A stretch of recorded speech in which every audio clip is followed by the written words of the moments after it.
Hey guys, welcome to the study with Mayank. मैं हूं आपका मयंक और आज ला रहा हूं मैं आपके लिए NCERT ज्योग्राफी क्लास 6 के MCQ। आज इसी क्रम में आपका यहां पर चैप्टर नंबर 2 है। यहां पर हम अक्षांश और देशांतर से संबंधित प्रश्नों को देखेंगे। तो चलिए स्टार्ट करते हैं आज का वीडियो। देखते हैं मैं क्या क्या डिस्कस करना है यहाँ पर। देखिए, सबसे पहले हम लोग अक्षांश और देशांतर के बारे में थोड़ा सा जान लेते हैं। अक्षांश क्या होता है और देशांतर क्या होता है। अक्षांश की बात करते हैं तो पृथ्वी के केंद्र से विषुवत रेखा को आधार मानकर खींची गई कोणीय दूरी अक्षांश कहलाती है। देखिए, चूंकि पृथ्वी तो आपकी एक गेंद की भांति है, इस पर तो कोई रेखा है नहीं, तो हमने यहाँ पर एक काल्पनिक रेखा ये मान ली है इस तरह से। और ये हमने मान लिया है कि ये जो रेखा है आपकी विषुवत रेखा है, 0 डिग्री लाइन है, जिसको विषुवत रेखा, भूमध्य रेखा या फिर 0 डिग्री इक्वेटर लाइन भी बोलते हैं। तो हमने इसको विषुवत रेखा मान लिया है। तो इसको आधार मानकर, यानी इसको हमने बेस मानकर एक एक डिग्री के अंतराल पर जो रेखाएं खींची गई हैं, क्षैतिज रेखाएं आप दिख रहे हैं इस तरह से खींची गई हैं जो रेखाएं हैं, ये सभी रेखाएं क्या है, ये अक्षांश कहलाती हैं। नॉर्थ पोल आपका ऊपर की तरफ, इसके ऊपर में नॉर्थ पोल होता है और उसके नीचे में साउथ होता है। ठीक है, यानी ऊपर जो है उत्तरी गोलार्ध है और नीचे जो है दक्षिणी गोलार्ध है। तो 0 डिग्री से लेकर ऊपर तक यानी नॉर्थ पोल तक 90 अक्षांश रेखाएं खींची गई हैं और साउथ पोल में भी 0 डिग्री से लेकर नीचे की तरफ 90 अक्षांश रेखाएं खींची गई हैं। टोटल आपकी अगर मिला दी जाए, यानी यहाँ पर आपकी नॉर्थ पोल की जो जितनी अक्षांश रेखाएं हैं, साउथ पोल की जितनी अक्षांश रेखाएं हैं, और इसके अलावा विषुवत रेखा भी अपने आप में एक अक्षांश रेखा है। अगर हम इन सबको मिला दें तो टोटल आपकी 181 अक्षांश रेखाएं बन जाती हैं। देखिए, ध्यान देना, ये बहुत इंपॉर्टेंट बात है। कई बार अभ्यर्थी क्या होते हैं, कंफ्यूज हो जाते हैं। वो केवल उत्तरी गोलार्ध की और दक्षिणी गोलार्ध की अक्षांश रेखाएं जो काउंट कर लेते हैं, विषुवत रेखा को काउंट करना भूल जाते हैं। और कई बार क्या करते हैं, वो 180 पर सही टिक लगाते हैं और वो प्रश्न बाद में गलत हो जाता है। तो आपको एक खास ध्यान रखना है, जब भी आपसे टोटल अक्षांश रेखाएं पूछी जाएंगी तो आप 181 पर यहाँ पर आप सही टिक लगाएंगे। इसमें अगर आप देखें तो आपकी जो सबसे लंबी अक्षांश रेखा जो है वो 0 डिग्री वाली है। देखिए, अपने हाथ में आप एक कोई गेंद ले लीजिए। अगर आपके घर में ग्लोब नहीं है तो आप एक गेंद ले लीजिए और उस गेंद के बीचों बीच में से पूरी एक वृत्त के आकार की आप रेखा खींचिए और उसके ऊपर की तरफ बढ़ते बढ़ते हल्की हल्की सी ऐसी रेखाएं खींचिए। तो आप ये पाएंगे जो बीच वाली लाइन जो है, बिल्कुल बीच में लाइन है, इक्वेटर लाइन जो है गेंद की, वो सबसे बड़ी लाइन होगी, वो सबसे बड़ी अक्षांश रेखा होगी। और जैसे जैसे आप ऊपर की तरफ बढ़ते जाएंगे, अक्षांश रेखाओं की जो लंबाई है कम होती जाएगी। तो वही यहाँ पर भी होता है। आप जैसे जैसे ऊपर बढ़ते जाते हैं तो जो 90 डिग्री अक्षांश जो बोला जाता है, वो अक्षांश केवल एक बिंदु के रूप में होता है, रेखा भी नहीं बनती है, वहां पर एक बिंदु रह जाता है। तो सबसे लंबी अक्षांश रेखा यहाँ पर 0 डिग्री है और सबसे छोटी यहाँ पर 90 डिग्री है।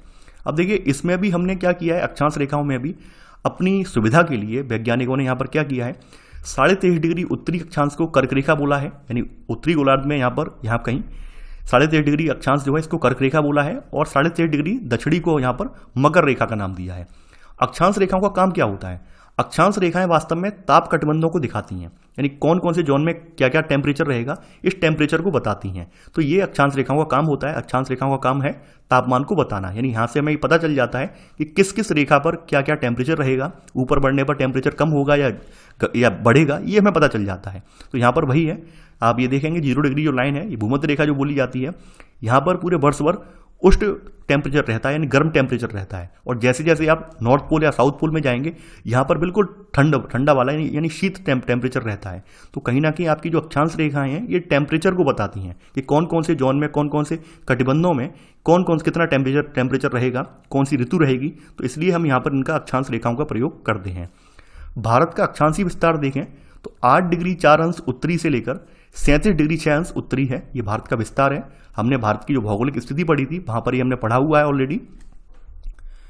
अब देखिए, बात कर लेते हैं, ये आपका इमेज दिया हुआ है, आप देख पा रहे हैं, ये नॉर्थ पोल है, ये साउथ पोल है और ये आपकी जो है इक्वेटर लाइन है 0 डिग्री वाली। तो आप ये देख पा रहे हैं, यहां से लेकर 90 डिग्री तक 90 आपकी अक्षांश रेखाएं खींची गई हैं नॉर्थ पोल में।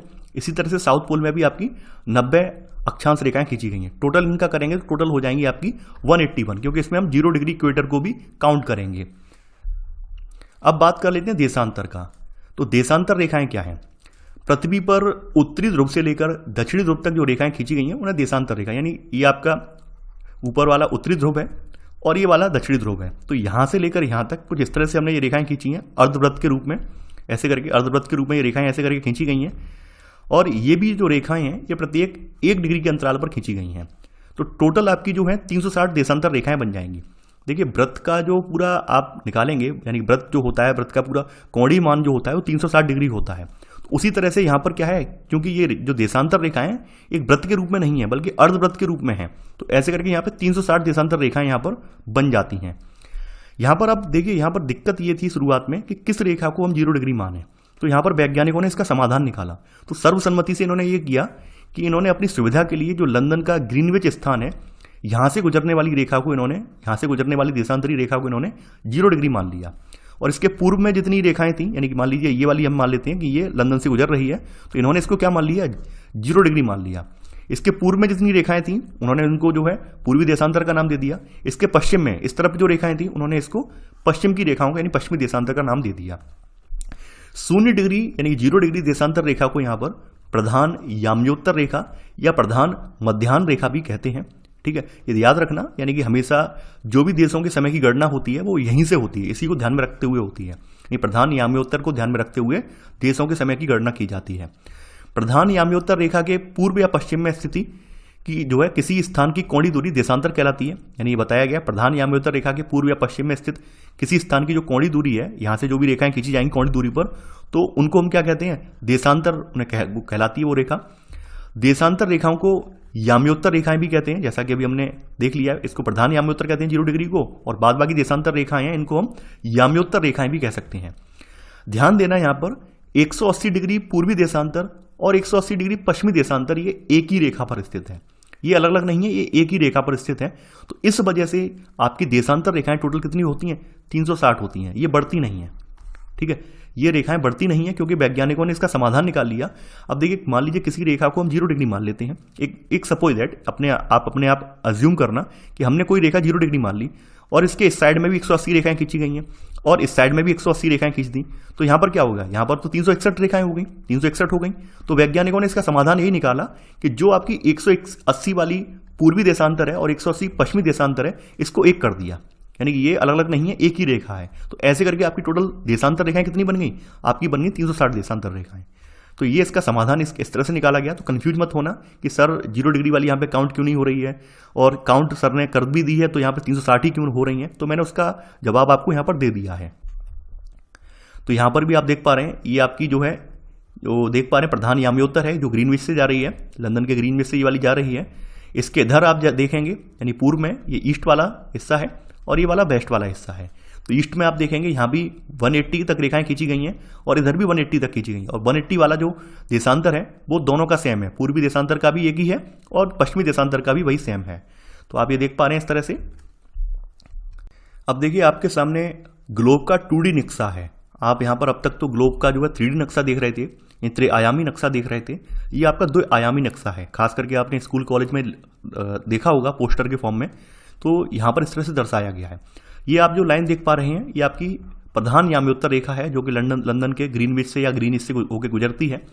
इसके पूर्व में आप देख पा रहे हैं ये पूर्वी देशांतर रेखाएं हैं, इसके पश्चिम में पश्चिमी देशांतर रेखाएं हैं। यहाँ पर जो 180 वाली जो रेखा है, आप ये देख पा रहे हैं 180 वाली ये रेखा है। 180 डिग्री वाली रेखा को अंतर्राष्ट्रीय तिथिरेखा माना गया है, यानी अंतर्राष्ट्रीय तिथिरेखा माना गया है।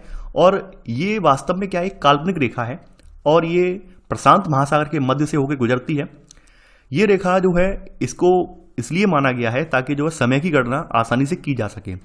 180 अंश देशांतर से पूर्व की दिशा में अगर आप जाएंगे, यानी इससे पूर्व की दिशा में जाएंगे, तो क्या करना पड़ेगा आपको, एक दिन घटाना पड़ेगा। और जैसे इसके पश्चिम में जब आप जाएंगे तो यहाँ पर क्या करना पड़ेगा, एक दिन आपको जोड़ना पड़ेगा।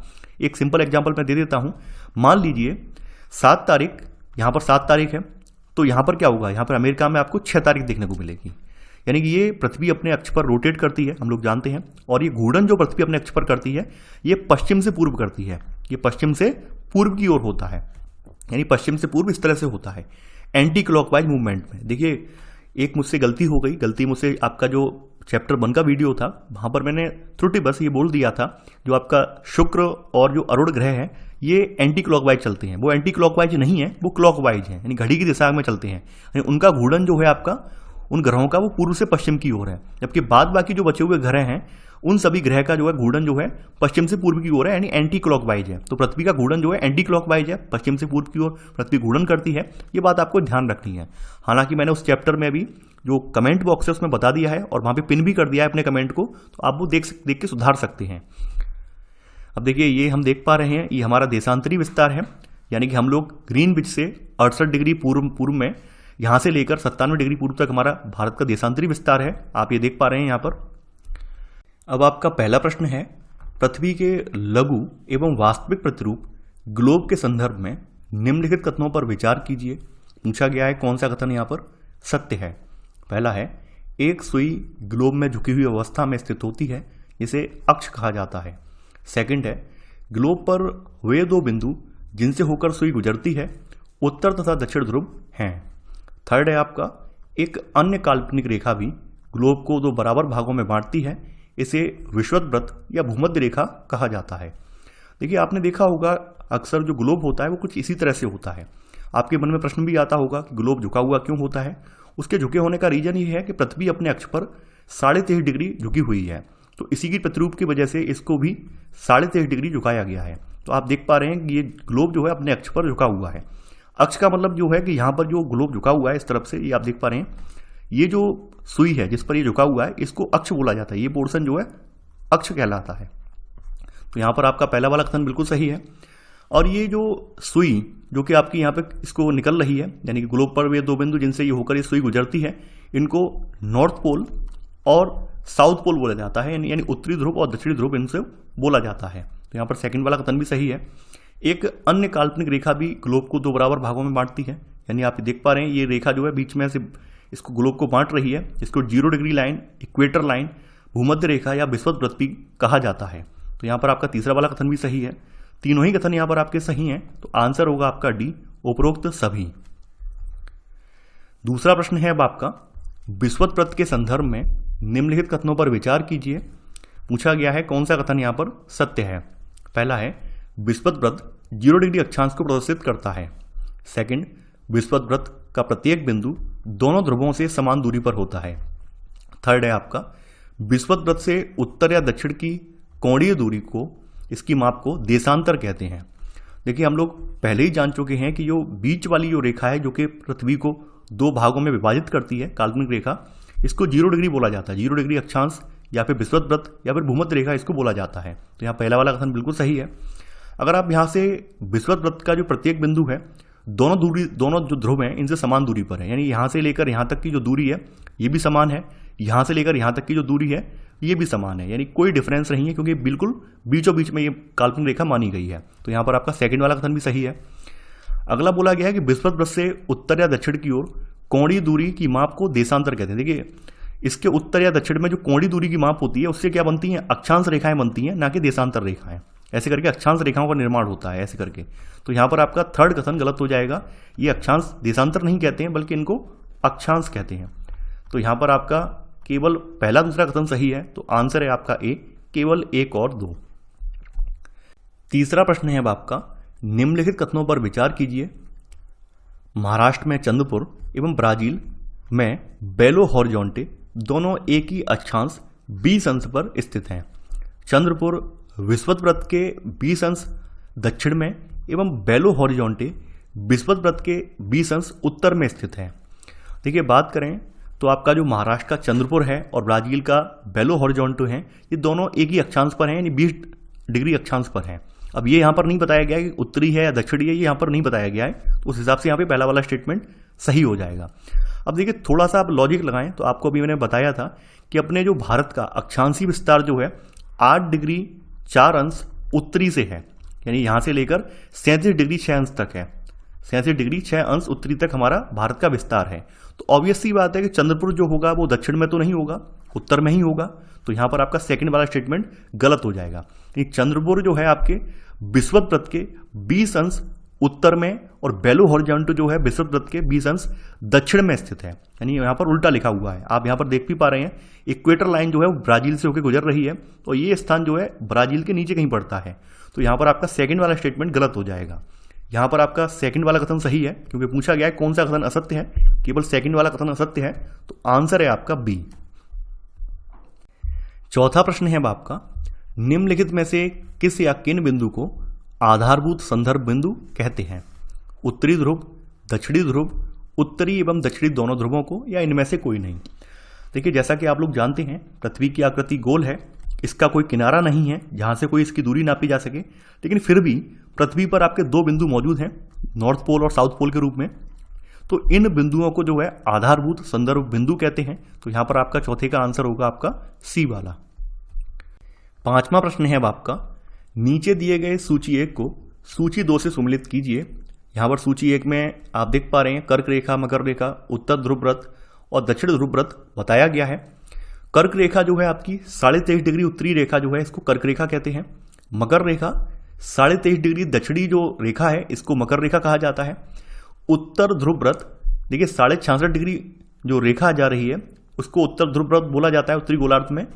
दक्षिण ध्रुव व्रत 66.5 डिग्री जो दक्षिणी गोलार्ध में रेखा जा रही है उसको दक्षिण ध्रुव व्रत कहा जाता है। तो यहां पर आपका पांचवें का आंसर होगा आपका सी वाला, यानी ए का दूसरा, बी का तीसरा, सी का चौथा और डी का पहला। आप ये देख पा रहे हैं, यानी कि ये रेखाएं बताई गई हैं आपकी। ये आपकी 0 डिग्री लाइन है और 0 डिग्री लाइन के उत्तर में उत्तरी ध्रुव में आप देख पा रहे हैं ऊपर 23.5 डिग्री वाली रेखा जो है कर्क रेखा है और 23.5 डिग्री दक्षिणी वाली जो है आपकी क्या है, ये मकर रेखा है। आप ऊपर बढ़ेंगे 66.5 डिग्री वाली जो रेखा ये वाली रेखा है उत्तरी गोलार्ध में, इसको उत्तर ध्रुव व्रत बोला जाता है। दक्षिणी गोलार्ध में ये रेखा है इसको दक्षिणी ध्रुव व्रत बोला जाता है। आप देख पा रहे हैं ये। छठा प्रश्न है अब आपका, नीचे दिए गए युग्मों में से कौन से सही सुमेलित नहीं है। पहला है कर्क रेखा एवं मकर रेखा के बीच का क्षेत्र उष्णकटिबंध। सेकंड, कर्क रेखा एवं उत्तर ध्रुव व्रत के बीच का क्षेत्र शीतकटिबंध। अगला है दक्षिण ध्रुव व्रत एवं दक्षिणी ध्रुव के बीच का क्षेत्र शीतोष्णकटिबंध। तो सबसे पहले कर्क रेखा और मकर रेखा के बीच का क्षेत्र देख लेते हैं। देखिए कर्क रेखा आपकी ये वाली जा रही है और ये आपकी मकर रेखा जा रही है। तो इनके बीच का ये वाला क्षेत्र आप देख पा रहे हैं, ये क्षेत्र आपका उष्णकटिबंध के नाम से जाना जाता है। तो यहां पर आपका पहला वाला स्टेटमेंट सही हो जाएगा। वहीं सेकंड वाला जो है आपका यह कर्क रेखा और उत्तर ध्रुव व्रत वाला जो क्षेत्र है, यानी कि ये कर्क रेखा आपकी ये जा रही है और ये वाला जो क्षेत्र है, ये जो क्षेत्र बोला जाता है आपका ये शीतोष्णकटिबंध क्षेत्र बोला जाता है और यहां पर लिखा हुआ है शीतकटिबंध। तो ये वाला जो सेकंड वाला स्टेटमेंट है ये गलत हो जाएगा। इसी तरह से दक्षिण ध्रुव व्रत और दक्षिणी ध्रुव के बीच का क्षेत्र जो होता है ये शीतोष्णकटिबंध नहीं होता है बल्कि शीतकटिबंध है। आप देख पा रहे हैं ये वाला जो क्षेत्र बताया गया है दक्षिणी ध्रुव व्रत और दक्षिणी ध्रुव के बीच का, ये दक्षिणी ध्रुव बोला जाता है, इसके बीच का क्षेत्र ये है, ये शीतकटिबंध वाला क्षेत्र है, ना कि शीतोष्णकटिबंध वाला क्षेत्र। तो यहां पर आपका थर्ड वाला स्टेटमेंट भी गलत हो जाएगा। चूंकि यहां पर पूछा गया है कौन सा युग्म सही सुमेलित नहीं है, यहां पर केवल दूसरा और तीसरा युग्म जो है सही सुमेलित नहीं है। तो छठवें का आंसर होगा आपका बी वाला। सातवां प्रश्न है वह आपका, अक्षांश रेखाओं के संदर्भ में निम्नलिखित कथनों पर विचार कीजिए। पूछा गया है कौन सा कथन यहां पर सत्य है। पहला है विषुवत व्रत से ध्रुवों तक स्थित सभी समांतर व्रतों को अक्षांश रेखाएं कहते हैं। सेकंड है सभी अक्षांश रेखाओं का आकार एक समान रहता है। देखिए जो आपकी जो विषुवत व्रत रेखा से आप जैसे जैसे चाहे उत्तरी गोलार्ध में बढ़े या दक्षिणी गोलार्ध में बढ़े, हमने पहले ही जान लिया है कि ये जो रेखाएं हैं 1 डिग्री के अंतराल पर खींची गई हैं, यानी सभी रेखाएं समांतर हैं, किसी में कोई डिफरेंस नहीं है, सभी रेखाएं इस तरह से ये समांतर हैं, चाहे उत्तरी गोलार्ध की रेखाएं हों या फिर दक्षिणी गोलार्ध की अक्षांश रेखाएं हों। तो यहां पर आपका पहला वाला स्टेटमेंट सही हो जाएगा। सेकंड है कि सभी अक्षांश रेखाओं का आकार एक समान रहता है, ये गलत है, क्योंकि सबसे बड़ी जो अक्षांश रेखा होती है वो 0 डिग्री वाली होती है, इक्वेटर लाइन वाली होती है। जैसे जैसे ऊपर बढ़ते जाएंगे, जैसे जैसे नीचे बढ़ते जाएंगे उत्तरी गोलार्ध में या दक्षिणी गोलार्ध में, तो वैसे वैसे अक्षांश रेखाओं का आकार जो है घटता जाता है। और वहीं नॉर्थ पोल या साउथ पोल पर आप देखेंगे बिल्कुल एक बिंदु के आकार की रेखा रह जाती है। तो यहां पर आपका केवल पहला वाला कथन सही है, तो आंसर है सातवें का केवल 1। आप ये देख पा रहे हैं यहां पर मैंने इमेज लगाई हुई है। 0 डिग्री वाली जो लाइन है आपकी विषुवत रेखा है, आपकी विषुवत व्रत वाली रेखा है, ये काफी बड़ी है, ठीक है। और जैसे जैसे आप ऊपर बढ़ते जाएंगे तो इसकी रेखाओं की लंबाई जो है, अक्षांश रेखाओं की लंबाई कम होती जा रही है और ध्रुव पर तो बिल्कुल एक पॉइंट के रूप में रह गई, बिंदु के रूप में रेखा रह गई है। आठवां प्रश्न है अब आपका, उत्तरी ध्रुव से दक्षिणी ध्रुव को जोड़ने वाली संदर्भ रेखा को क्या कहा जाता है। विषुवत व्रत, उत्तरी ध्रुव व्रत या देशांतरी याम्योत्तर या अक्षांश रेखाएं। देखिए उत्तरी ध्रुव आपका ये वाला नॉर्थ पोल है और ये आपका साउथ पोल है, इनको जोड़ने वाली इस तरह की जो रेखाएं जो होती हैं इनको क्या बोलते हैं हम, देशांतरी याम्योत्तर रेखाएं कहा जाता है। तो यहां पर आठवें का आंसर होगा आपका सी वाला। नौवां प्रश्न है अब आपका, देशांतरीय याम्योत्तर के संदर्भ में निम्नलिखित कथनों पर विचार कीजिए। पूछा गया है कौन सा कथन यहां पर सत्य है। पहला है देशांतरीय याम्योत्तर अर्धव्रत होते हैं। सेकंड है इनके बीच की दूरी ध्रुवों की ओर बढ़ने पर घटती जाती है तथा ध्रुवों पर शून्य हो जाती है। थर्ड है आपका देशांतरीय याम्योत्तरों की लंबाई एक समान नहीं होती। देखिए मैंने आपको पहले ही बताया था कि ये अर्धवृत्त के रूप में होते हैं, क्योंकि ये उत्तरी गोलार्ध से दक्षिणी गोलार्ध के बीच में, नॉर्थ पोल से साउथ पोल के बीच में खींचे जाते हैं और ये अर्धवृत्त के रूप में रेखाएं होती हैं। तो ऐसे करके 360 रेखाएं आपकी ऐसे करके खींची गई हैं, ऐसे कर करके। तो यहां पर आपका पहला वाला कथन बिल्कुल सही है। आप ये देखेंगे इनके बीच की दूरी ध्रुवों की ओर बढ़ने पर घटती जाती है। यानी कहने का मतलब क्या है कि जैसे जैसे ध्रुवों की ओर बढ़ेंगे इनकी दूरी घटती जाएगी। यानी आप देख पा रहे हैं ये ध्रुवों की ओर बढ़ने पर इनके बीच की जो रेखा के बीच की दूरी है ये घटती जाती है। देखिए इनके बीच की अधिकतम जो दूरी होती है वो इक्वेटर लाइन पे सबसे ज्यादा होती है। इक्वेटर लाइन पर इनके बीच की दूरी 111 किलोमीटर होती है, 111 किलोमीटर होती है। और जैसे जैसे ऊपर बढ़ते जाती हैं तो इनके बीच की जो आप दूरी देख पा रहे हैं, डिस्टेंस देख पा रहे हैं, ये कम होती जाती है। तो यहां पर आपका सेकंड वाला कथन भी आपका सही है। अगला बोला गया कि देशांतरी याम्योत्तरों की लंबाई एक समान नहीं है। देखिए गलत है, क्योंकि देशांतरी याम्योत्तर जो रेखाएं हैं आपकी अर्धवृत्त के रूप में है, इस तरह से हैं और इन सबकी लंबाई एक समान है। तो यहां पर आपका थर्ड वाला स्टेटमेंट गलत हो जाएगा, केवल पहला दूसरा कथन सही है। तो 9वें का आंसर है आपका ए वाला। 10वां प्रश्न है आपका, किसी स्थान का मानक समय स्टैंडर्ड टाइम निर्धारित करने का आधार होता है अक्षांश रेखा, अंतर्राष्ट्रीय तिथि रेखा, विषुवत रेखा, प्रमुख याम्योत्तर। देखिए आप लोग पढ़ चुके हैं, जैसा कि मैंने अभी आपको बताया है, अक्षांश रेखाओं से भिन्न जो देशांतरी याम्योत्तर रेखाएं हैं इनकी लंबाई समान होती है। यानी अक्षांश रेखाओं की लंबाई समान नहीं है, जबकि देशांतरी रेखाओं की लंबाई सबकी समान होती है। इसलिए इन्हें सिर्फ संख्याओं में व्यक्त करना कठिन होता है। तब यहां पर सभी देशों ने मिलकर यहां पर एक निर्णय किया है कि ग्रीनविच वाली जो रेखा है आपकी, ये वाली जो रेखा है ग्रीनविच वाली इस तरह से जो जा रही है, इसको 0 डिग्री याम्योत्तर माना जाएगा। और इसी को ध्यान में रखते हुए इसके आगे और इसके पीछे यानी इसके पूर्व में और पश्चिम में समय की गणना की जाएगी। तो यहां पर आपकी जो याम्योत्तर रेखा है जिसको ग्रीनविच से जो गुजर रही है, इसको प्रमुख याम्योत्तर माना गया है और ये 0 डिग्री देशांतर रेखा है। ठीक है, तो यहां पर 10वें का आंसर होगा आपका डी वाला। ये आप देख पा रहे हैं यहां पर इमेज में, ये आपकी ग्रीनविच रेखा है ये वाली, क्योंकि लंदन से होकर गुजर रही है इस तरह से। इसके आगे यानी ये पूर्व वाला हिस्सा है, ये पूर्वी देशांतरी रेखाएं बोली जाती हैं। और ये कहां तक है, ये 180 डिग्री जो पूर्वी रेखा है यहां तक है।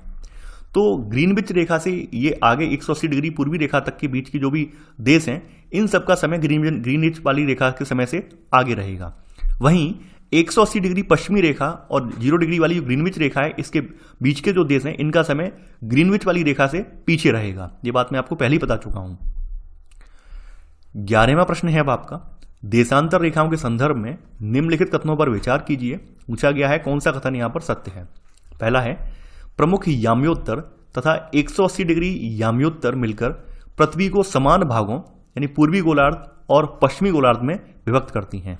सेकंड है आपका, 180 डिग्री पूर्व एवं 180 डिग्री पश्चिम याम्योत्तर एक ही रेखा पर स्थित है। देखिए अगर हम बात करें, जैसा कि अभी हमने आपको बताया था, जो याम्योत्तर रेखाएं या देशांतर रेखाएं हैं ये अर्धवृत्त के रूप में हैं, यानी पूरी तरह से नहीं है, ये अर्धवृत्त के रूप में सेपरेट हैं। लेकिन एक ऐसी रेखा भी है जो कि 180 डिग्री पूर्वी भी है और पश्चिमी भी है। अगर उसको हम प्रधान याम्योत्तर से मिला दें, प्रधान याम्योत्तर आपकी क्या है, 0 डिग्री वाली है, यानी 0 डिग्री वाली, और यहां पे बोला गया 180 डिग्री वाली पूर्वी और पश्चिमी, इनको मिला दें तो क्या बन जाएगा, एक आपका वृत्त बन जाएगा। ये बात बिल्कुल सही है। यानी कि प्रमुख याम्योत्तर तथा 180 डिग्री याम्योत्तर मिलकर पृथ्वी को समान भागों यानी पूर्वी गोलार्ध और पश्चिमी गोलार्ध में विभक्त करती हैं। ये बात बिल्कुल सही है। सेकंड है कि 180 पूर्व और 180 पश्चिम जो याम्योत्तर है ये एक ही रेखा पर स्थित है। ये हम पढ़ चुके हैं पहले, ये एक ही रेखा पर स्थित है। तो यहां पर आपके दोनों ही कथन सही हैं। तो 11वें का आंसर होगा आपका सी वाला, यानी 1 और 2 दोनों। 12वां प्रश्न है अब आपका, नीचे दिए गए कथन एवं कारणों पर विचार कीजिए।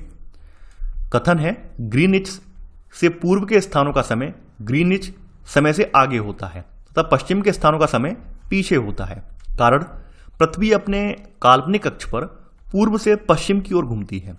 देखिए यहां पर कथन बिल्कुल सही है, अभी हम पढ़ चुके हैं इसके बारे में, अभी इमेज में मैंने आपको दिखाया भी था कि ग्रीनविच से जो पूर्व के स्थान है उनका समय ग्रीनविच वाले समय से आगे होता है, पश्चिम के जो स्थान है उनका समय पीछे होता है। तो कथन सही है। अब कारण बोला गया है कि पृथ्वी अपने काल्पनिक अक्ष पर पूर्व से पश्चिम की ओर घूमती है। देखिए आप ये इमेज देख पा रहे हैं, रोटेटिंग इमेज है ये। यहां पर आप देख पा रहे हैं पृथ्वी जो है, यानी कि ये आपका पश्चिम है आपका और ये आपका क्या है, पूर्व है। तो पृथ्वी यहां पर इस तरह से घूम रही है, ऐसे तो घूम रही है ये, जबकि यहां पर बोला गया है कि ये पृथ्वी जो है इस तरह से घूम रही है। तो आपका कारण यहां पर गलत है, कारण आपका गलत है। यानी कि यहां पर केवल आपका स्टेटमेंट सही है, कथन सही है, लेकिन रीजन जो दिया है, कारण जो दिया है वो गलत है, क्योंकि पृथ्वी अपने अक्ष पर पश्चिम से पूर्व घूमती है, ना कि पूर्व से पश्चिम। तो यहाँ 12वें का आंसर होगा आपका सी वाला। 13वां प्रश्न है अब आपका, पृथ्वी को अपने अक्ष में एक अंश घूमने में कितना समय लगता है? 5 मिनट, 4 मिनट, 6 मिनट, 10 मिनट। देखिए, जैसा कि हम सब लोग जानते हैं, पृथ्वी अपने अक्ष पर 24 घंटे में कितना रोटेट करती है? 360 डिग्री रोटेट करती है, 360 डिग्री रोटेट करती है। तो एक घंटे में कितना रोटेट करेगी ये? आप लगा लीजिए, 360 बट्टे 24, यानी एक घंटे में ये 15 डिग्री रोटेट करेगी। एक घंटे में ये 15 अंश रोटेट करेगी। अब एक घंटा जो होता है आपका, आप लोग जानते होंगे, एक घंटा किसके बराबर होता है हमारा? 60 मिनट के बराबर होता है। एक घंटा जो होता है 60 मिनट के बराबर होता है। तो 60 मिनट बराबर क्या हो गया? 60 मिनट बराबर आपका हो गया 15 अंश। ये 60 मिनट में 15 अंश रोटेट कर रही है। तो एक अंश बराबर क्या हो गया? यानी एक अंश में कितना करेगी? एक अंश में आपका 60 बट्टे 15, यानी कि ये आपका हो गया, यानी कि एक अंश को रोटेट करने में इसको 4 मिनट का समय लगेगा। एक अंश रोटेट करने में इसको कितना समय लगेगा? 4 मिनट का समय लगेगा। तो पृथ्वी को अपने अक्ष में एक अंश घूमने में 4 मिनट का समय लगता है। समझ गए आप? यानी यहां से आप ऐसे समझ लीजिए, इस लाइन से इस लाइन तक घूमने में, इस लाइन से इस लाइन तक आने में, यानी ये जो आपकी लाइन है ग्रीनविच वाली लाइन है, और इसके बाद वाली जो लाइन है आप देख रहे हैं, ये वाली लाइन पश्चिम में, यहां से यहां तक, यानी ये मैं एक एग्जाम्पल के तौर पे बता रहा हूं, यहां से यहां तक आने में इसको जो है 4 मिनट का समय लगता है। यहां से यहां तक आने में इसको केवल 4 मिनट का समय लगता है। तो यहां पर आपका 13वें का आंसर है आपका बी वाला। 14वां प्रश्न है आपका, यदि कोई स्थान ग्रीनविच या ग्रीनविच से 20 डिग्री पूर्व में स्थित है, तब ग्रीनविच और उस स्थान के समय में कितना अंतर होगा? देखिए, जैसा कि अभी हम 13वें क्वेश्चन में जो है कैलकुलेशन कर चुके हैं, जो 1 डिग्री का रोटेशन होता है वो कितने मिनट में होता है? 4 मिनट में होता है। तो यहां पर 20 डिग्री दिया हुआ है साफ साफ, तो आप क्या करेंगे? 20 डिग्री का 4 में मल्टीप्लाई कर देंगे, तो आपको पता चल जाएगा कि 20 डिग्री रोटेट होने में कितना टाइम लगेगा? 80 मिनट का टाइम लगेगा। यहां पर कितना टाइम लगेगा? 80 मिनट का। अब 80 मिनट को आप घंटे में चेंज कर लीजिए। 80 मिनट में क्या हो गया? यानी कि यहां पर तो 60 मिनट का 1 घंटा बन गया। इसके अलावा 20 मिनट और बच गया यहाँ पे, यानी 1 घंटा 20 मिनट। तो यहां पर अगर आप देखें तो यहां पर आपका ऑप्शन है बी वाला, जिसमें दिया हुआ है 1 घंटा 20 मिनट। यानी यदि कोई स्थान ग्रीनविच से 20 डिग्री पूर्व में स्थित है, तो ग्रीनविच और उस स्थान के समय में 1 घंटा 20 मिनट का अंतर होगा। तो यही आपका आंसर है 14वें का बी वाला। 15वां प्रश्न है आपका, भारत के किस याम्योत्तर रेखा को भारत का स्थानीय समय माना जाता है? 82.5 अंश पूरब, 84.5 अंश पूरब पश्चिम, 81.5 अंश पूरब, 83.5 अंश पश्चिम। देखिए, यहां पर अगर बात की जाए तो भारत का जो अक्षांशीय विस्तार है, यानी 68 अंश पूरब से लेकर 97 अंश पूरब तक है, काफी लंबा विस्तार है। अगर आप यहां पर समय की गणना करेंगे, यानी मान लीजिए 0 डिग्री जो आपकी प्रधान याम्योत्तर है, इससे समय की गणना करेंगे, तो आप ये पाएंगे यहां पर सूर्योदय पहले हो रहा है। भाई, इस स्थान पर सूर्योदय पहले हो रहा है और इस स्थान पर सूर्योदय बाद में हो रहा है।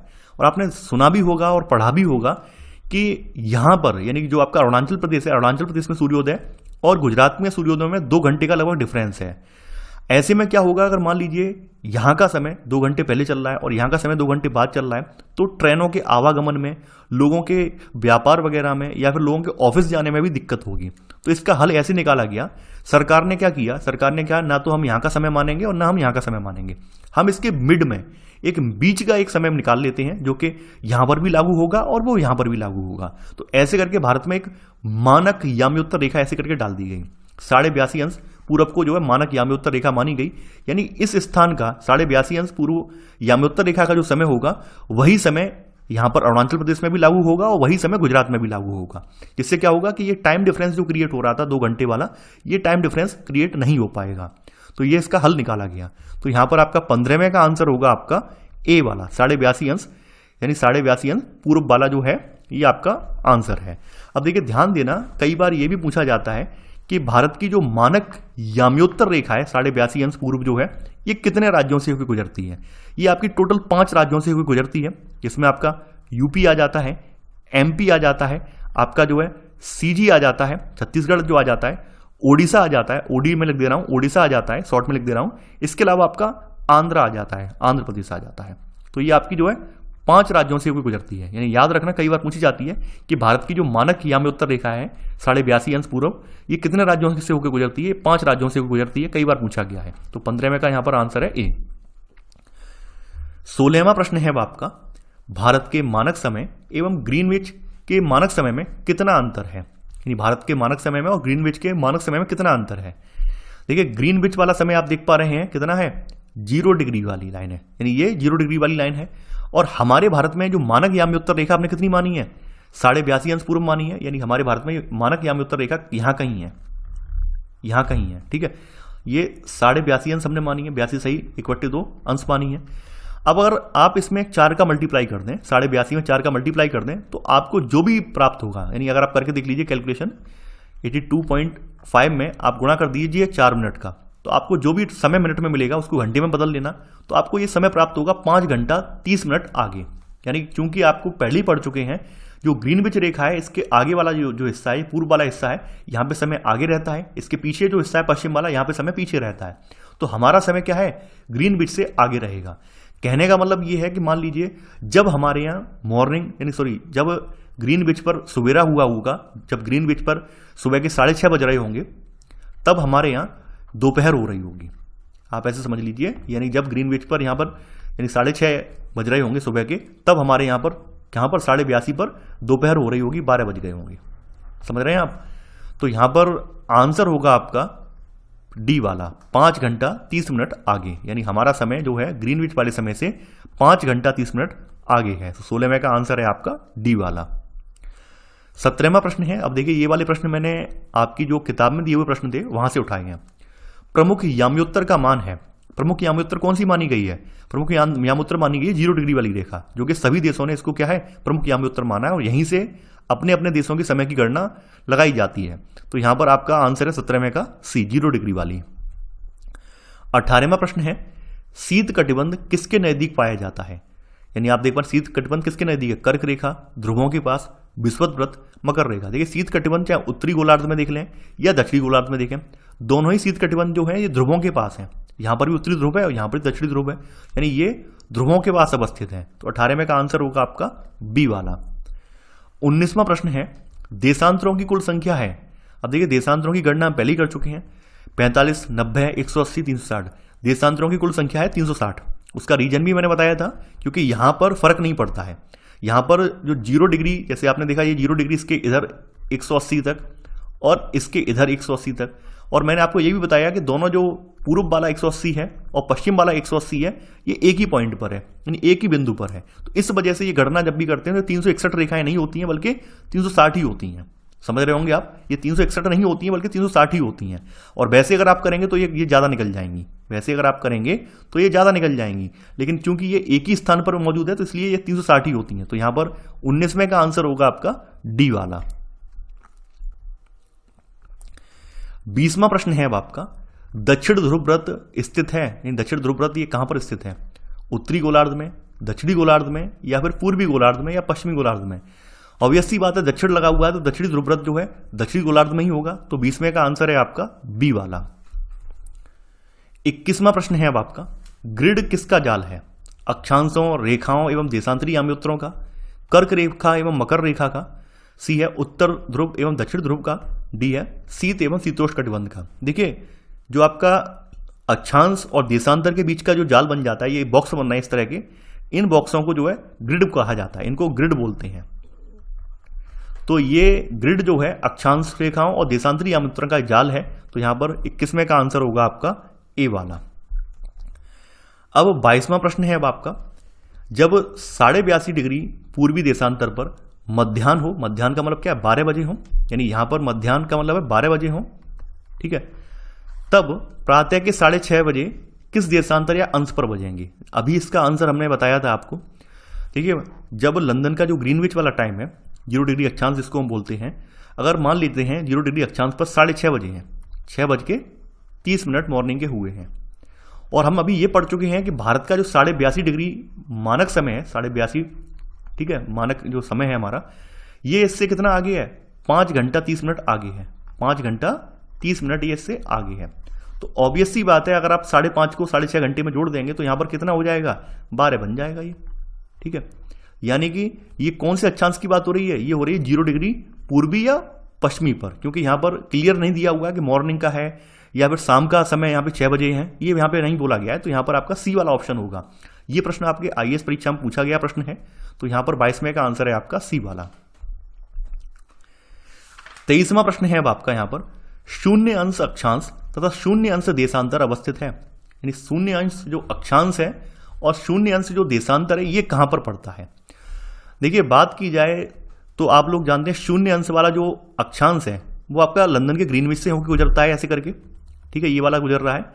और ये जो आप देख पा रहे हैं ये इस तरह से ये जो इक्वेटर लाइन ये आप देख पा रहे हैं, इन दोनों का जो मिलन है वो आप देख पा रहे हैं कहां पर हो रहा है, ये हो रहा है अटलांटिक महासागर में हो रहा है। ये इनका जो मिलन हो रहा है वो अटलांटिक महासागर में हो रहा है। अगर आप मैप उठाकर देखेंगे, आपका जो ऑक्सफोर्ड एटलस है उसको उठाकर देखेंगे तो आप ये पाएंगे जो आपकी शून्य अंश अक्षांश यानी इसको विषुवत रेखा, भूमध्य रेखा बोला जाता है, और जो आपका प्रधान यामी उत्तर है इनका मिलन जो है ये अटलांटिक महासागर में हो रहा है। ये वाला प्रश्न भी आपका उत्तराखंड पीएससी एग्जाम में पूछा गया है। तो यहां पर 23वें का आंसर होगा आपका ए वाला। 24वां प्रश्न है अब आपका, जिस अक्षांश पर वार्षिक तापांतर न्यूनतम होता है वह है भूमध्य रेखा, मकर रेखा, कर्क रेखा, उत्तरी ध्रुव रेखा। देखिए जो आपका भूमध्य रेखा है आपकी यानी विषुवत वृत्त के चारों ओर जो उष्णकटिबंध है, इस पर आप देखेंगे यहाँ पे वार्षिक तापांतर नहीं रहता है, क्योंकि यहाँ पर साल में एक बार जो है सूर्य जो है बिल्कुल सर के ऊपर होता है, और यहाँ पर साल भर जो है सूर्य का प्रकाश भरपूर मात्रा में मिलता है। तो यहाँ पर भूमध्य रेखा पर किसी प्रकार का कोई आपको शीत ऋतु देखने को नहीं मिलेगा। यहाँ पर वार्षिक तापांतर जो है न्यूनतम होता है। तो यहाँ पर 24वें का आंसर है आपका ए वाला। 25वां प्रश्न है अब आपका, किसी स्थान का मानक समय निर्धारित करने का आधार होता है देशांतर रेखा, अंतर्राष्ट्रीय तिथि रेखा, अक्षांश रेखा, यानी कि ये किसके आधार पर हम की करते हैं, या प्रधान मध्याह्न रेखा। देखिए किसी स्थान का जो मानक समय डिसाइड किया जाता है, जैसे हमने ही अपना मानक समय 82.5 अंश माना, ये हमने किसको देखते हुए माना, ये हमने प्रधान यामी उत्तर जो रेखा थी या प्रधान मध्याह्न जो रेखा थी 0 डिग्री वाली, यानी लंदन के ग्रीनविच से होकर गुजर रही है, उस रेखा को ध्यान में रखते हुए माना। तो यहां पर आपका आंसर होगा आपका डी, यानी 25वें का आंसर है आपका डी वाला। आगे बढ़ते हैं अब 26वां प्रश्न है अब आपका, कौन सा देशांतर प्रधान यामी उत्तर के साथ मिलकर ग्लोब पर बृहद वृत्त का निर्माण करता है। देखिए हमने आपको पहले ही बताया था कि यहां पर जो 0 डिग्री वाला जो आपका ग्रीनविच वाला प्रधान यामी उत्तर है और आपका 180 डिग्री पूर्व या 180 डिग्री पश्चिम, चूंकि एक ही पर है, तो ये दोनों जो है यानी ये दोनों देशांतर अगर मिला दिए जाएं तो एक बृहद वृत्त का निर्माण हो जाता है। तो यहां पर आंसर होगा आपका, यानी कि यहां पर आपका आंसर होगा आपका डी 180 डिग्री वाला, यानी 26 का आंसर होगा यहां पर डी। कौन सा देशांतर प्रधान यामी उत्तर, प्रधान यामी उत्तर आपका कौन सा है, प्रधान यामी उत्तर आपका जो है 0 डिग्री वाला है। और बृहद वृत्त कब बनेगा, जब हमारा 180 डिग्री वाला पूर्वी या 180 डिग्री पश्चिमी एक ही है वो, ये इससे अगर मिला दिया जाएगा तो एक बृहद वृत्त का निर्माण हो जाएगा, इस तरह से एक बृहद वृत्त बन जाएगा। तो यहां 26वें का आंसर है आपका डी वाला। 27वां प्रश्न है अब आपका, अंतर्राष्ट्रीय दिनांक रेखा खींची जाती है अफ्रीका से होकर, एशिया से होकर, प्रशांत महासागर से होकर, अटलांटिक महासागर से होकर। देखिए बात करते हैं आपकी अंतर्राष्ट्रीय तिथि रेखा की, तो 1884 में 1884 में वाशिंगटन में एक सम्मेलन हुआ था, उसमें 180 डिग्री वाला जो आपका देशांतरी अक्षांश पूर्वी या पश्चिमी जो अक्षांश है इसको अंतर्राष्ट्रीय तिथि रेखा माना गया है। यानी कि जो आपकी मान लीजिए ये वाली 180 डिग्री अक्षांश है, ठीक है, ये आपकी अंतर्राष्ट्रीय तिथि रेखा है। इससे पूर्व में जाने के लिए, यानी ये वाला इसका जो पूर्व वाला हिस्सा है, अगर आप इसके पूर्व में जाएंगे तो आपको एक दिन घटाना पड़ेगा, लेस करना पड़ेगा, ठीक है। वहीं आप इसके पश्चिम में जाएंगे तो आपको एक दिन यहाँ पर जोड़ना पड़ेगा। अरे ऐसे समझ लेते हैं, यहाँ पर मान लेते हैं कि यहाँ पर अभी यहाँ पर जापान से स्टार्टिंग होती है, तो जापान में मान लीजिए 1 तारीख है, ठीक है, तो यहाँ पर अमेरिका में आप देखेंगे उससे पूर्व का एक महीना, यानी मान लीजिए यहाँ पर 30 या 31 तारीख होगी, ठीक है, आपके माइंड में क्लियर हो गया होगा। अंतर्राष्ट्रीय दिनांक रेखा जो 180 डिग्री वाली जो पूर्व या पश्चिम वाली देशांतरी रेखा जो है ये पैसिफिक ओशियन से होकर गुजरती है, प्रशांत महासागर से होकर ये गुजरती है। तो 27वें का आंसर है आपका सी। ये भी आप अपने मैप पर देख लेना, ये आंसर है आपका सी। 28वां प्रश्न है अब आपका, भूमध्य रेखा, कर्क रेखा और मकर रेखा तीनों निम्न में से किस एक महाद्वीप से होकर गुजरती हैं। भूमध्य रेखा का मतलब आप जानते हैं ये वाली रेखा, इसके ऊपर ये 23.5 डिग्री उत्तरी वाली कर्क रेखा हो गई, और ये वाली आप देख पा रहे हैं कौन सी, मकर रेखा हो गई। अफ्रीका, एशिया, उत्तर अमेरिका, दक्षिण अमेरिका, देखिए आपके पास जो ऑक्सफोर्ड एटलस है या नहीं है तो आप ले लीजिए, ग्लोब तो होगा, या फिर आप ग्लोब नहीं है तो गूगल पर देख लीजिए। यहाँ पर आप देख पा रहे हैं ये तीनों रेखाएं आप देख रहे हैं अफ्रीका वाले महाद्वीप से होकर गुजर रही हैं, यानी यहाँ पर विषुवत रेखा भी गुजर रही है, कर्क रेखा भी गुजर रही है और मकर रेखा भी गुजर रही है। तो अफ्रीका एक ऐसा महाद्वीप है जहां पर ये तीनों रेखाएं होकर गुजरती हैं। तो यहाँ पर आपका 28 का आंसर होगा आपका ए वाला। 29वां प्रश्न है अब आपका, कर्क रेखा नहीं गुजरती, इनमें से कर्क रेखा कहां से होकर नहीं गुजरती है? कर्क रेखा कौन सी है? ये इसके ऊपर वाली ये रेखा जो आप देख रहे हैं ये कर्क रेखा है, ये आपकी इक्वेटर लाइन है ये, ठीक है। ये 23.5 डिग्री वाली जो रेखा है 23 से 1/2 नॉर्थ वाली, ये आपकी कर्क रेखा है। ये कहां से होकर नहीं गुजरती है?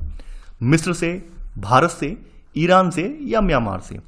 देखिए बात की जाए इसकी तो ये मिस्र से होकर गुजर रही है। अफ्रीका जो है मैं ही मिस्र वाला पोर्शन पड़ता है, मिस्र से होकर गुजरती है, भारत से भी होकर गुजरती है, भारत के 8 राज्यों से होकर गुजरती है, म्यांमार से होकर गुजरती है, लेकिन ये ईरान से होकर नहीं गुजरती है। यानी ये जो आपकी रेखा है ये ईरान से होकर नहीं गुजरती है। तो यहां पर आंसर है आपका 29वें का सी, यानी कर्क रेखा ईरान से होकर नहीं गुजरती है। इसके अलावा भारत के ये 8 राज्यों से होकर गुजरती है। भारत के 8 राज्यों के नाम मैं आपको बता देता हूं कौन कौन से राज्य हैं। सबसे पहला जो आपका राज्य है वो पड़ता है गुजरात। गुजरात के बाद अगला नाम आता है आपका राजस्थान का, और राजस्थान में लिख दे रहा हूं। थर्ड जो नाम आता है आपका वो एमपी का आता है। चौथा जो नाम आता है आपका जो आता है छत्तीसगढ़ का आता है। 5वां जो नाम आता है इसमें ये आता है झारखंड का, ठीक है। 6वां नाम इसमें जो आता है वो आपका आता है वेस्ट बंगाल का, WB में लिख दे रहा हूं। 7वां जो आता है आपका त्रिपुरा का आता है, और 8वां नाम जिसमें आता है मिजोरम का आता है, ठीक है। तो ऐसे करके हमारे यहां कर्क रेखा जो है 8 राज्यों से गुजरती है, और ये 8 राज्यों के नाम अक्सर पूछे जाते हैं, तो आप लोग इन्हें रट लीजिए या याद कर लीजिए। 30वां प्रश्न है आपका, निम्नलिखित में से कौन सा एक जल डमरू मध्य अंतर्राष्ट्रीय तिथि रेखा के सर्वाधिक निकट है? देखिए जल डमरू मध्य का मतलब होता है जल संधि, जो कि 2 समुद्रों को जोड़ती है, 2 सागरों को जोड़ती है। तो मलक्का जल डमरू मध्य, बेरिंग जल डमरू मध्य, फ्लोरिडा जल डमरू मध्य या जिब्राल्टर जल डमरू मध्य। और देखिए बात की जाए यहाँ पे अंतर्राष्ट्रीय तिथि रेखा की, तो अंतर्राष्ट्रीय तिथि रेखा वाला जो अंश है, यानी कि वो जो आपकी याम्योत्तर जो रेखा है वो 180 अंश वाली याम्योत्तर रेखा जो है अंतर्राष्ट्रीय तिथि रेखा है, ठीक है। ये बात हमें पता है।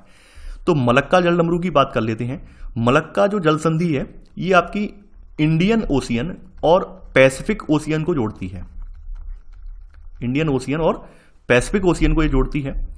बेरिंग जल संधि जो है, बेरिंग जल डमरू मध्य जो है आपका, ये पैसिफिक यानी प्रशांत महासागर और आर्कटिक महासागर को जोड़ता है, यानी ये पैसिफिक और आर्कटिक को जोड़ती है।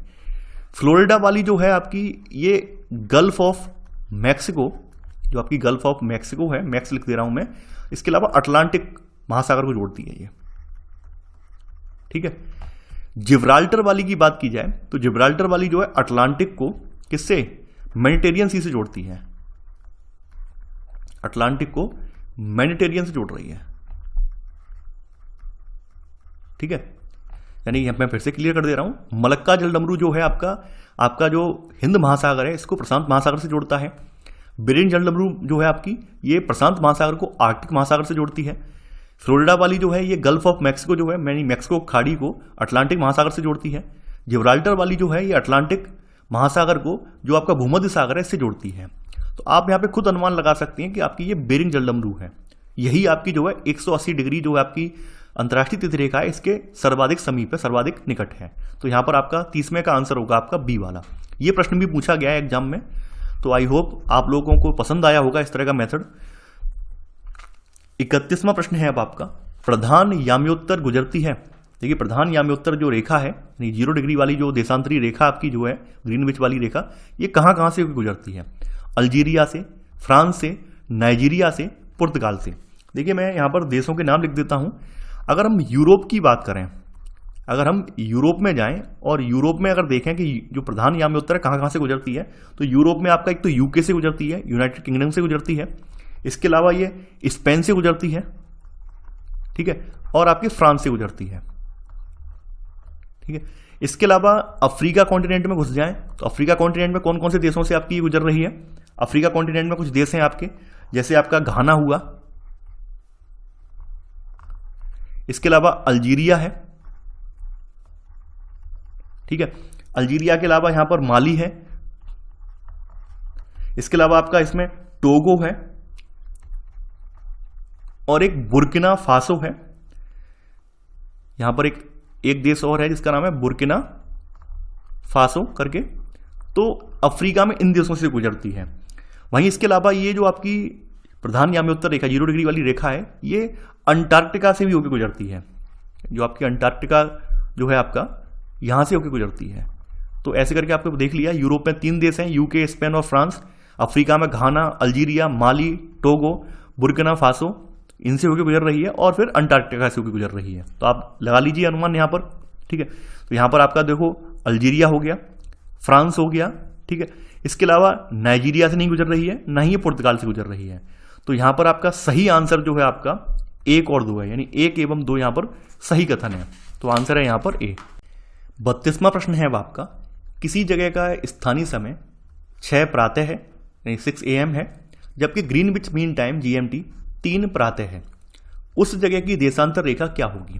देखिए समझने वाली बात यह है कि ये 0 डिग्री वाली जो रेखा है, यानी प्रधान याम्योत्तर जो रेखा है, यहां पर मॉर्निंग के 3 बज रहे हैं, 3:00 AM हो रहा है, ठीक है। और एक कोई जो जगह है वहां पर क्या है, वहां पर 6 बज रहा है। तो ऑब्वियस सी बात है, आप ये देख पा रहे हैं कि ये 3 जो बज रहे हैं ग्रीनविच पर, और इससे आगे वाली जगह पर 6 बज रहे हैं। तो ये जगह क्या है, ग्रीनविच के आगे है, पूर्व में है, ग्रीनविच के पूर्व में जगह है। और हमने ये पहले ही पढ़ चुके हैं कि ग्रीनविच के पूर्व में जो समय होता है आगे रहता है, और ग्रीनविच के पश्चिम में जो समय होता है वो ग्रीनविच से पीछे रहता है। तो इसका मतलब क्या हुआ कि यहां पर कोई एक देश है, हमें नहीं पता कौन सा देश है, तो वहां पर क्या है, वहां पर 6 बज रहे हैं, 6:00 AM हो रहा है। अब देखिए इनमें और इनमें डिफरेंस कितना है, ग्रीनविच के समय में और जिस देश में 6 बज रहे हैं उसके समय में डिफरेंस कितना है, डिफरेंस है यहाँ पर 3 घंटे का, 3 आवर का डिफरेंस है। तो अगर हम इसको मिनट में कन्वर्ट करें 3 आवर को, तो 3 आवर बराबर कितना हो गया, 180 मिनट हो गया, 180 मिनट हो गया, ठीक है। हम ये पढ़ चुके हैं ऑलरेडी कि एक अंश पृथ्वी को रोटेट करने में 4 मिनट का समय लग जाता है, एक अंश रोटेट करने में 4 मिनट का समय लग जाता है।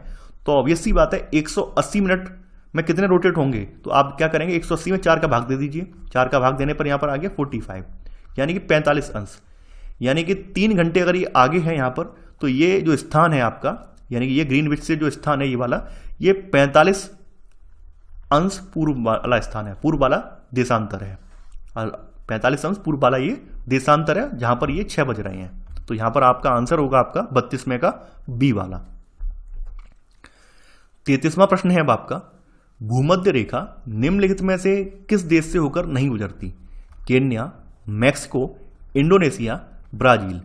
देखिए बात की जाए भूमध्य रेखा की, तो भूमध्य रेखा आपकी मैक्सिको से होकर नहीं गुजरती है, ये केन्या से होकर गुजरती है, इंडोनेशिया से होकर गुजरती है, ब्राजील से होकर गुजरती है, मैक्सिको से होकर नहीं गुजरती है, मैक्सिको ऊपर पड़ता है, तो ये मैक्सिको से होकर गुजरती नहीं है। तो यहां पर आपका 33वें का आंसर है आपका बी वाला। तो ये था हमारा आज का वीडियो। आई होप आपको ये वीडियो पसंद आया होगा।